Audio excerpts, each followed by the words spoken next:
O Senado aprovou nesta quinta-feira, dia 17, a medida provisória de privatização da Eletrobras, holding gigante do setor elétrico brasileiro, por 42 votos a favor e 37 contra. O texto volta agora à Câmara dos Deputados para repercutir sobre o assunto. A gente vai conversar com o professor André Roncalha, ele que é professor de Economia da Unifesp e pesquisador associado ao SEBRAP. Bom dia, professor André. Muito bom dia, prazer estar aqui falando com vocês. Satisfação fala com você, professor. Professor, o texto da privatização da Eletrobras, ele precisa ser aprovado até o dia 22 de junho, ou seja, na semana que vem ele perde a validade. Ontem mesmo, antes da aprovação pelo Senado, o presidente da Câmara, o Arthur Lira, afirmou que o texto será votado na segunda-feira pelos deputados. O ritmo não está ágil demais, professor, se a gente levar em consideração temas que estão há mais tempo na casa e não ganharam essa celeridade toda?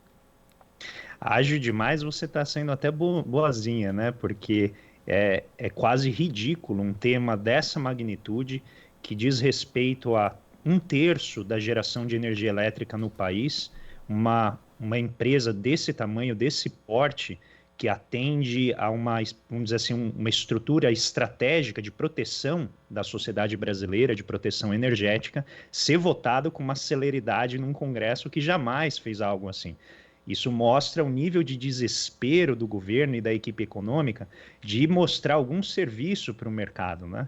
O Paulo Guedes até agora não conseguiu privatizar nenhuma empresa de relevo e a Eletrobras sempre foi, na visão dele, uma empresa grande que mostraria a capacidade dele de entregar. Então é isso que a gente está vendo, é um jogo, né, de passar rapidamente ganhos para a iniciativa privada à custa de toda a estrutura e proteção energética do país. O relator da proposta, o senador Marcos Rogério, ele apresentou 3 versões do relatório em menos de 24 horas, com diversas mudanças que o pessoal chama de jabutis, né? Que são adições aos temas diferentes, né? Ele definiu, entre elas, por exemplo, definiu a instalação de uma térmica no Triângulo Mineiro e também prorrogou subsídios à geração a carvão. Quem são os beneficiados com esses adendos à proposta original, professor? É evidente que existe aqui um conjunto de grupos, né, locais, regionais de apoio ao governo que estão finalmente conseguindo lucrar com essa medida. E a ideia justamente é você fazer um retorno, um retrocesso a matrizes energéticas mais sujas. Enquanto o mundo inteiro está caminhando numa direção que a Eletrobras já representa aqui no Brasil há décadas, que são matrizes limpas, né? 96% da energia que a Eletrobras gera é de matriz limpa e renovável. Óbvio que sempre pode se melhorar, né? Pode se investir, melhorar ainda mais, mas já é uma empresa que tem essa capacidade de ir no rumo que a história está indo. Então é evidente que tem grupos que estão se beneficiando tremendamente, que são ou empresas de setor da área que já estão há muito tempo querendo lucrar com isso, mas o que a gente vê é uma irracionalidade num ponto que envolve você ter que investir numa estrutura, então você vai ter que investir, né, em redes de transmissão, em canais de transmissão de gás, para lugares que nem têm isso. Tudo para atender a interesse de curto prazo de uma parte desses grupos de apoio ao presidente Bolsonaro que estão há décadas querendo lucrar com energia suja. Isso eu acho que infelizmente, a gente vai ver um processo, tem tudo para ser aprovado, mas que vai ser um retrocesso tremendo em face do que o mundo está vivendo agora, que é a migração na direção de energias mais limpas. E friso, a Eletrobras tem não apenas a capacidade de investimento de nos levar a esse futuro, como ela vai perder esta capacidade pela fragmentação que certamente vai acompanhar esse processo de privatização. As pessoas têm muita dificuldade em entender um sistema que é complexo como esse, mas ele funciona de maneira integrada. Então, um elemento importante aqui tem a ver exatamente com a gestão dos reservatórios de água. Então, uma Eletrobras, ela não é apenas produtora de energia, ela faz a gestão da água. E a gente está vendo a dificuldade com as chuvas, o que a gente vem passando, levar isso para o setor privado é ainda mais temerário. Então, não é apenas um deslocamento de renda, porque os preços certamente vão se elevar. É também um deslocamento de um bem público, que é a água, que é o fluxo dos rios. Então, é tremendamente temerário o que a gente vai ver na segunda-feira e tem tudo, infelizmente, para ser aprovado. Professor, ainda falando sobre essa questão das fontes renováveis, por exemplo, energia eólica e solar.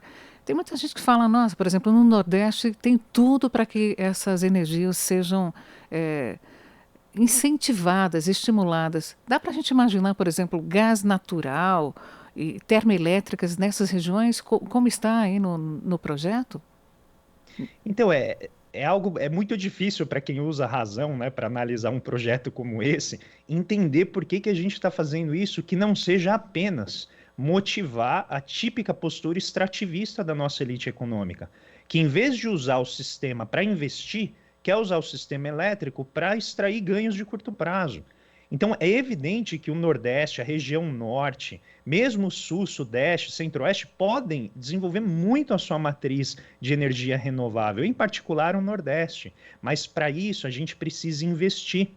E, infelizmente, o que a gente está vendo aqui é o que alguns especialistas do setor elétrico vão chamando de capitalismo de rapina, que é literalmente você pegar um ativo que o Brasil, o Estado brasileiro, vem construindo desde o final dos anos 60, que já foi amortizado, ou seja, a gente já pagou esse investimento por meio das tarifas que a gente cobra, e agora a gente repassa esse ativo para a mão de pessoas que vão explorar isso da pior maneira possível, que é nos levar em direção a matrizes mais sujas.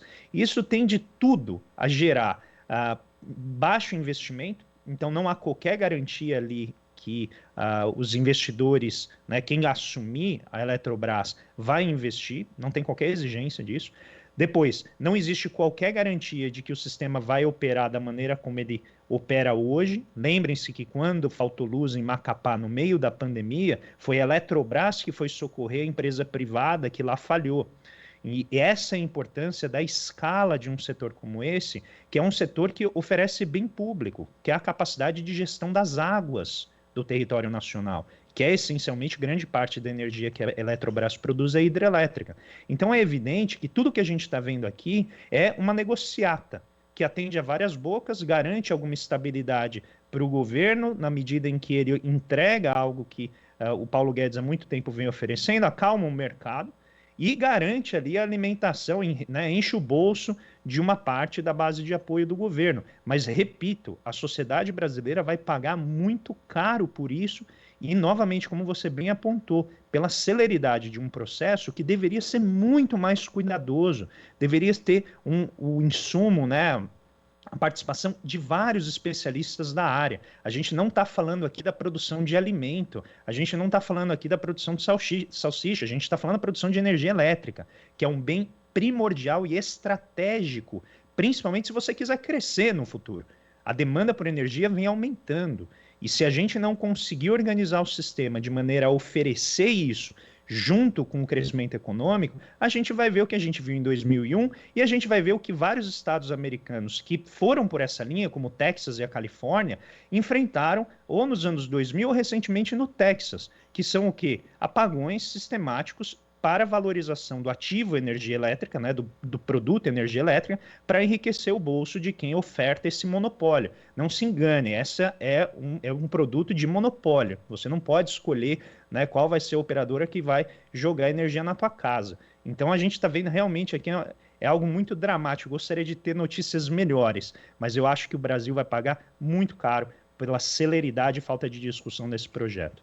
Só como nota com relação ao apagão, se eu não estou equivocada, o estado do Amapá enfrenta o quinto apagão nos últimos 10 dias. Num período de 10 dias, esse é o quinto apagão que o estado está vivenciando, se eu não me equivoco ainda.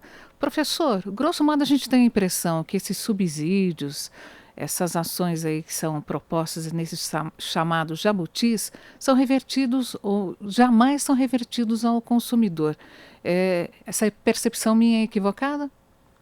Não, acho que você está perfeitamente correta, porque são matrizes sujas, caras, né? Elas dependem de um investimento grande para serem operacionáveis. E a gente, pelo menos uma coisa, o Marcos Rogério, o senador, tirou do projeto, que era a garantia prévia, né, dessa cota mínima para essas pequenas ou centrais hidrelétricas ou essas pequenas centrais de uso de energia termoelétrica, né? Então, pelo menos isso saiu do projeto. Agora a gente não sabe se na Câmara vai voltar essa obrigação de já contratar previamente uma quantia mínima desses recursos mais sujos, né, dessas fontes mais sujas de energia. O que é evidente é que a gente vai dar um subsídio para empresas que vão oferecer uma energia mais cara, sem qualquer garantia de repasse desse benefício na forma de preços mais baixos. Ora, não faria nem sentido, né? Como é que você vai reduzir o preço se você está usando uma energia mais cara? É ponto, vai ser mais caro. E o governo argumenta que não, que vai ser mais barata, mas não entrega dados. A gente tem que sempre relembrar que este não é um governo comprometido com a realidade, comprometido com a verdade. Ele é comprometido com narrativas. Especialistas do setor estão pedindo há muito tempo que o governo entregue os seus dados, entregue as suas estimativas, e o governo simplesmente não o faz. Por isso que eu repito, essa discussão é uma discussão que não tem qualquer fundamento, senão, né, uma negociata que garante alguma estabilidade, alguma proteção ao governo Bolsonaro. Porque quando a gente olha os números que a ANEEL publicou, a Agência Nacional, né, do Setor Elétrico, lá em 2017, quando essa discussão já estava avançando, mostrava que as tarifas iriam subir pelo menos 15%. Então, a gente já tem uma situação que é dramática com dados de 2017, e se a gente considerar a situação atual dos reservatórios, né, o problema hidrológico que a gente está vivendo, é bem possível que essa elevação seja maior. A gente já entrou na bandeira vermelha e já vai ter uma elevação bastante grande. Então, com essa mudança, é bem possível que nos próximos anos a elevação do preço ocorra ainda mais. E, finalmente, tem um último ponto que é pouco falado, que tem a ver com o financiamento do CEP, que é o Centro de Estudos e Pesquisas para o Setor Elétrico, que busca melhorar a qualidade, a eficiência do setor para também reduzir preço. O financiamento desse centro está garantido por 4 anos, depois acabou. Notem a falta de compromisso que o governo tem com o conhecimento, com a ciência, que garante, no frigir dos ovos, mais eficiência para a economia. Então, é tudo um jogo para entregar ao mercado algo que vem sendo prometido há muito tempo, sem qualquer fundamento na realidade ou no interesse coletivo. E é dramático você ver isso com um setor que é tão importante, que é a energia, o que faz mover a economia. E a gente está rifando isso por um motivo de curto prazo, que é garantir a governabilidade, não vou nem chamar de governabilidade, né? Impedir o impeachment do governo Bolsonaro com o apoio momentâneo e circunstancial do mercado financeiro. Professor, uma questão importante são também os trabalhadores da estatal. É possível que a gente esteja diante de uma demissão em massa, André? Ó, isso é mais difícil de dizer porque o controle acionário ele vai mudar gradativamente, né? Então a perspectiva do governo é de eliminar o controle acionário do Estado dentro da empresa e a partir disso é que a gente vai ver como que vai funcionar o processo de reorganização, reestruturação interna. A gente não sabe ainda quais são, né, as empresas, os investidores que vão ocupar esse lugar. Agora, se a gente pega o padrão passado de privatização, pode ter certeza, os funcionários da empresa estão sob sério risco. A gente já vem assistindo outras empresas que estão passando por um problema similar, e eu quero chamar a atenção de quem nos assiste, quem nos ouve, para o CEITEC, que é o centro que lá no Rio Grande do Sul que produz semicondutores. Esse centro está sendo liquidado simplesmente, o governo liquidou esse centro e cerca ali de 190 funcionários, dos quais a maioria tem doutorado, pós-doutorado, são engenheiros que pensam a fina flor, né, da tecnologia, que são os semicondutores, hoje vão em automóveis, rastreamento, passaportes. Esse pessoal está sendo claramente limado ali do setor em que eles trabalhavam para depois repassar isso para o setor privado. E eu não vejo qualquer dificuldade em a Eletrobras, uma vez privatizado o seu controle acionário, né, ela fazer a mesma coisa. O que é terrível, né? Porque você tem funcionários ali que não são mão de obra como a gente imaginava lá no século XIX, né? O sujeito que fica martelando de maneira maquinal ali numa esteira. A gente está falando de pessoas que conhecem o setor que eu considero mais complexo da economia, cheio de regulação, com uma estrutura muito complexa de alternância de fontes de energia. Não é um setor trivial. Você abrir mão de uma mão de obra qualificada como essa é basicamente gerar o que a gente chama de drenagem de cérebros. Esses engenheiros, esses especialistas, eles vão para fora, possivelmente para estatais de outros países. Porque quando você olha a experiência de outros países, adivinha o que acontece lá? Grande parte da energia elétrica é oferecida pelo setor estatal, pelo setor público, porque é um recurso energético. E eu estou falando de países como Estados Unidos, como Canadá, né, como França, como Inglaterra, que são países que estão insuspeitos de qualquer grande dominância comunista, como é o medo, né, desse pessoal do terraplanismo econômico. Então a gente está falando de não apenas ir na contramão da história, mas fazer algo que é contra o mais básico manual de economia, porque não vai produzir eficiência, vai produzir apenas, né, maior custo para a população e de um recurso que é estratégico. Professor André Roncalha, só para nós encerrarmos essa verdadeira aula sobre a Eletrobras, eu gostaria que você comentasse, então, o que você prevê que deva acontecer após esse final de semana, né? Segunda e terça-feira da semana que vem.